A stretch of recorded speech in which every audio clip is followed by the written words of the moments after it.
بسم اللہ الرحمن الرحیم. شروع اللہ کے نام سے جو بڑا مہربان نہایت رحم والا ہے.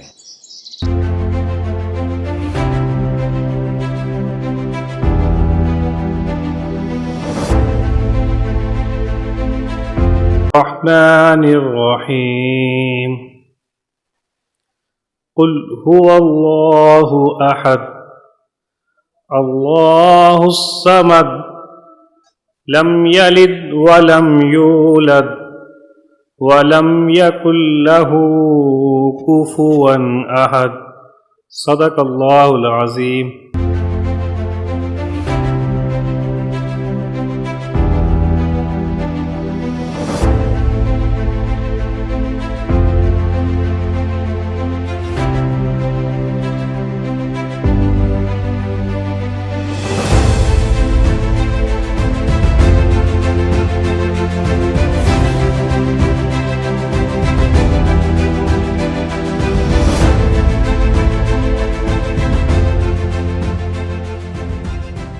Gas and oil Pakistan limited الحمدللہ اس وقت آئل مارکیٹنگ کمپنیز میں سب سے تیز ترین ترقی کرتی ہوئی کمپنی میں شمار gas and oil Pakistan limited کا ہوتا ہے. ہم نے 6.5 سال کے اندر 700 کے قریب پمپ پورے پاکستان کے 4 صوبوں کے اندر لگائے.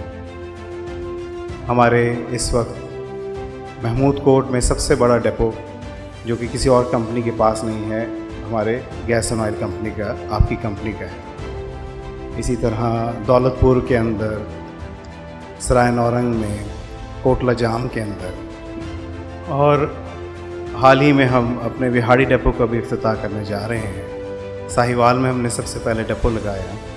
تو ماشاءاللہ ہر صوبے کے اندر گیس اینڈ آئل پاکستان کا آپ کو ریٹیل آؤٹ لیٹ یا ٹینک لاری آپ کو چلتی ہوئی نظر آئے گی. اس تیزی سے ترقی کے اندر مجھے یہ بات کہنے میں بالکل بھی میں کہوں گا غلط نہ ہوگا کہ اس میں آپ لوگوں کا، ہمارے ڈرائیور حضرات کا بہت بڑا کنٹریبیوشن ہے. آپ جتنے ہمارے ڈرائیورز ہیں جنہوں نے دن رات ٹینک لاریز چلا کے ہمارے کسٹمرز کے پاس تیل کو timely right quality right quantity کے ساتھ ڈیلیور کیا. اگر آپ یہ لوگ یہ کام نہ کرتے تو شاید کسٹمر کا اعتماد گیس اینڈ آئل پاکستان پہ نہ بنتا. تو آپ کا اس میں بہت بڑا رول ہے. گو نے اپنے ڈرائیورز کے لیے ڈرائیورز ٹریننگ پروگرام کا پچھلے سال سے ابتدا کیا. اب ہم اس کو ایک فارمل طریقے سے ہر مہینے یہ ایکٹیویٹی کرنا چاہ رہے ہیں تاکہ ہمارے ڈرائیورز جو کہ سڑکوں پہ ہر وقت ہوتے ہیں ان کو سیفٹی سیکیورٹی کی مکمل آگاہی ہو. اس کام کے لیے ہم نے ATS پاکستان کی خدمات بھی لی ہیں ساتھ کے اندر. میں آپ تمام حضرات کا بہت شکر گزار ہوں کہ آپ لوگوں نے اس پروگرام میں شرکت کی اور آپ آئے. اور بالخصوص ہمارے مہمان خصوصی جو کہ موٹر وے پولیس سے اور ریسکیو 112 سے جو انہوں نے آ کے عزت افزائی کی اس پروگرام کے لیے، میں ان کا بھی بہت مشکور ہوں. ہم اپنے پروگرام کا باقاعدہ آغاز کرنے کے لیے میں ATS پاکستان سے جناب عمار صاحب کو سے ریکویسٹ کروں گا کہ وہ آئیں اور آپ کو باقاعدہ اس ٹریننگ کا سلسلہ سٹارٹ کریں. عمار صاحب کی ٹریننگ کے ساتھ ساتھ ریسکیو 112 کے جو عاشق صاحب ہیں وہ آپ کو روڈ سیفٹی سے ریلیٹڈ آپ کو بتائیں گے، آگاہی دیں گے کہ روڈ سیفٹی کے اندر کیا چیزیں امپورٹنٹ ہیں. پلس حامد صاحب جو ہیں وہ موٹر وے پولیس سے تشریف لائیں، وہ بھی آپ کو آگاہی دیں گے کہ ہمیں موٹر ویز کے اوپر کن چیزوں کا بہت خیال رکھنا ہے ٹینک لاری کے آپریشنس کے اندر. اور مقبول ہے. میں آنے والے تمام مہمان خصوصی صاحبان کو خوش آمدید کہتا ہوں اور اسی کے ساتھ ٹریننگ کا باقاعدہ آغاز کرتا ہوں. جس مقصد کے لیے آج ہم یہاں جمع ہوئے ہیں، تو سب سے پہلے ہم نے گاڑی کی فٹنس کو چیک کیا کہ لوڈنگ سے پہلے کس طرح ہماری گاڑی فٹ ہونی چاہیے. اس کے بعد اب گاڑی کی فٹنس کے بعد ہم کیپٹن کی فٹنس کی بات کریں گے کہ کس طرح اسے روڈ پہ آئل ٹینکر کو یا اپنی گاڑی کو لے کے نکلنا ہے، اس کے حوالے سے تھوڑی بات چیت کریں گے کہ جو 4 چیزیں میں نے آپ لوگوں کو بتائی ہیں اس کو تھوڑا سا اوور ویو میں پیش کرتا ہوں، ٹائم تھوڑا کم ہے۔ 4 چیزیں میں نے آپ لوگوں کو بتائی ہیں، ٹھیک ہے۔ دفاعی ڈرائیونگ میں کیا کیا چیزیں شامل ہوتی ہیں؟ سب سے پہلے سامنے دیکھیں اور آگے دیکھیں۔ اوور ویو پیش کرتا ہوں، یہ دیکھیں کہ یہاں پہ آپ لوگوں کو یہ سکرین نظر آ رہا ہوگا کہ اسٹیئرنگ نظر آ رہا ہے، اسٹیئرنگ میں یہ گاڑی نما نظر آ رہا ہے۔ سامنے اور آگے دیکھیں، آپ یہاں پہ تو ہے، یہاں پہ پہنچ چکے ہیں، سامنے سے آپ کو ایک گاڑی نظر آ رہی ہے۔ جب آپ ان چیزوں پر جو بھی یہ ATS والے آپ کو بتا رہے تھے یا ہمیں صاحب بتائیں گے، جب آپ ان چیزوں پر فالو نہیں کرتے یا عمل نہیں کرتے تو پھر اس کے نتیجے میں کیا رونما ہوتا ہے؟ ایک حادثہ ہی رونما ہوتا ہے۔ تو ہمیں جب کال آتی ہے تو ہمیں اسی صورت میں ہی کال آتی ہے کہ کوئی حادثہ ہوا ہے، آپ ٹریفک کے رولز کو وائلیٹ کر رہے ہیں، آپ غلط اوورٹیکنگ کر رہے ہیں، کچھ بھی کر رہے ہیں، ہمارا آپ سے اس سے کوئی کبھی واسطہ نہیں پڑا۔ وہ یہ ادارے موجود ہیں ان چیزوں کو دیکھنے کے لیے۔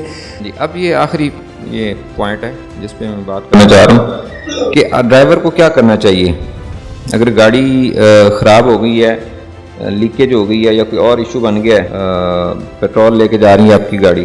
اچھا، تو اس میں سب سے پہلے تو ہے جی جو پارک ہمارے جو ڈرائیور حضرات ہیں نا جی، جہاں پہ جگہ ملتی ہے وہیں پہ روک دیتے، مطلب پہلے چلتے آئیں گے اور مسئلہ اچانک تو نہیں شروع ہو جاتا نا، مسئلہ پیچھے سے چل رہا ہوتا ہے لیکن وہ زیادہ محسوس آپ کو بعد میں ہوتا ہے، یا آواز آتی ہے یا کوئی اور آپ کو کوئی محسوس ہوتی ہے بات، تو آپ پھر وہیں پہ روک دیتے ہیں۔ آپ یہ نہیں سوچتے کہ یہ اس میں اتنی خطرناک پروڈکٹ ہے، اس کو کم از کم سائڈ پہ کر دیا۔ اور بہت سارے واقعات ایسے ہوئے ہیں کہ جس میں وہ گاڑی ہلانے کے لیے تیار نہیں تھا اور بڑے آرام سے وہ گاڑی سائڈ پہ ہو گئی، اس کے بعد پھر بڑے جواز ہوتے ہیں۔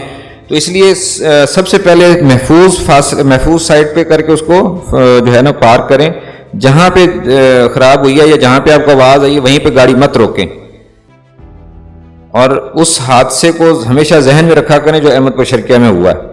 وہ ہم سب کے لیے ایک بہت بڑی مثال ہے، بہت بڑی جو ہے نا وہ ہمارے لیے سبق آموز وہ ایک کہہ لیں کہ واقعہ ہے، اس پہ ہمیں سیکھنا چاہیے۔ جیسے پہلے عاشق صاحب بتا کے گئے ہیں اور پہلے والے ہمارے بھائی بتا کے گئے ہیں کہ ہر ایکسیڈنٹ جو ہوتا ہے وہ اس میں ایک لیسن ہوتا ہے، ایک سبق ہوتا ہے کہ آپ نے کون سا کام آئندہ نہیں کرنا، جس کی وجہ سے اب یہ حادثہ ہوا ہے۔ اگر ہم سیکھیں گے نہیں، اگر ہم وہ کام دوبارہ کریں گے تو پھر ہم سے بڑا جو ہے نا وہ جاہل اور بیوقوف کوئی نہیں ہو سکتا، کیونکہ قرآن پاک کی جو آیت ہے کہ جس نے ایک انسان کی جان بچائی اس نے پوری انسانیت کی جان بچائی، جس نے ایک انسان کی جان لی اس نے پوری انسانیت، تو وہ اس کا ایک مقصد ہے۔ وہ ضروری نہیں کہ آپ نے پستول سے کسی کو گولی مارنی ہے تو آپ ذمہ دار ہوں گے، آپ نے کسی کو زہر دے دیا تو ماریں گے تو پھر وہ ذمہ دار ہوں گے۔ اگر آپ روڈ پہ بھی کوئی اس طرح کی حرکت کرتے ہیں جس کی وجہ سے کسی کی جان چلی جائے تو پھر بھی آپ قاتل ہیں۔ اس کا کنسیپٹ جو ہے وہ صرف ایک مخصوص محدود نہیں ہے کہ ہمارے ذہن میں یہ ہے نا کہ ڈرائیور جو ہے وہ ماورا ہے ان تمام چیزوں سے، ڈرائیور کو آپ قاتل کہہ ہی نہیں سکتے۔ یہ ڈرائیور بھی اگر اپنی غلطی کی وجہ سے کسی کی جان لیتا ہے نا، جس کے بارے میں اس کو پتا ہے کہ اس نے غلطی کیا اور وہ اس غلطی پہ کور کر سکتا تھا، نہیں کیا، اس نے کنٹرول نہیں کیا اور بندے کی جان لے لی ہے، تو پھر وہ بھی وہی قاتل ہے۔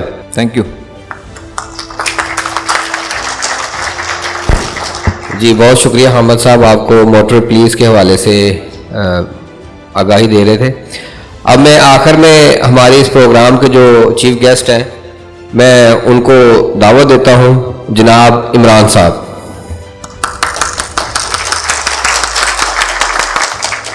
گو کمپنی کے جو نمائندے تھے، ATS والے تھے، پہلے تو میں ان کا بہت شکر گزار ہوں کہ انہوں نے اتنی اچھی تقریب کا انعقاد یہاں کیا اور ایک فورم جو ہے وہ مہیا کیا ڈرائیور حضرات کو بھی اور ایجنسیز کو بھی کہ وہ ایک دوسرے کے ساتھ اپنے ویوز کو شیئر کریں، اور جہاں کہیں کمی و بیشی ہے، کسی سے وہ کچھ سیکھ سکتے ہیں تو وہ سیکھ لیں۔ ان کی تو کاوش ہے، یہ جو کمپنی ATS اور گو، انہوں نے ایک اچھی کاوش کی، یہ اتنا ہی کر سکتے تھے، تو یہ کیوں کیا گیا؟ آپ کی ٹریننگ کے لیے کیا، تو آپ نے اس کو سیکھنا ہے۔ اور یہ تو ہو گئی آپ سے بات۔ جو ATS والے ہمارے دوست ہیں، گو کمپنی والے دوست ہیں، تو ان کے لیے میں